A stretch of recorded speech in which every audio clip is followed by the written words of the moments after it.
Varahi silks వారి grand festive celebrations పొందండి 10,000 రూపాయలు ఆపై కొనుగోలుపై బంగారు నాణెం ఉచితంగా.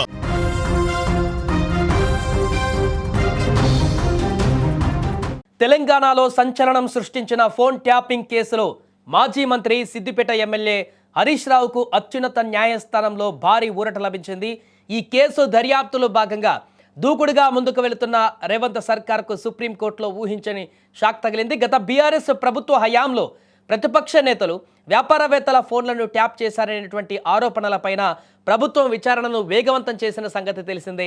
అయితే ఈ కేసులో హరీష్ రావుతో పాటు మాజీ పోలీస్ అధికారి రాధాకిషన్ రావు పైన చర్యలు తీసుకునేందుకు అనుమతి ఇవ్వాలని ప్రభుత్వం సుప్రీంకోర్టును ఆశ్రయించింది.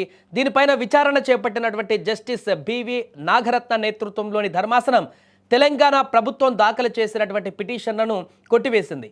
ఈ సందర్భంగా ధర్మాసనం కీలక వ్యాఖ్యలు కూడా చేసింది.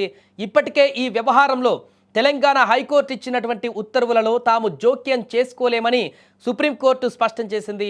హైకోర్టు స్టే అమల్లో ఉన్నందున ప్రస్తుతానికి వారిపైన చర్యలు తీసుకోవడానికి అనుమతి నిరాకరించింది.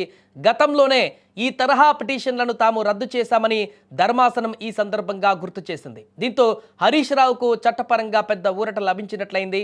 అయితే ఈ కేసుకు సంబంధించి మాత్రం ప్రభుత్వం అయితే ఇంకా దర్యాప్తును కొనసాగిస్తుంది. ఫోన్ ట్యాపింగ్లో ఎవరెవరు భాగస్వామ్యమయ్యారు, రాష్ట్ర వ్యాప్తంగా ఈ ఫోన్ ట్యాపింగ్ వ్యవహారంలో ఎవరెవరు ఇన్వాల్వ్ అయ్యారు, వారికి సంబంధించినటువంటి అన్ని ఆధారాలను సేకరించేటువంటి పనిలో ఇప్పటికే దర్యాప్తు బృందాలు నిమగ్నమైపోయారు. ఆ రకంగా కొనసాగిస్తున్నటువంటి దర్యాప్తును కూడా వేగవంతం చేయబోతున్నారు.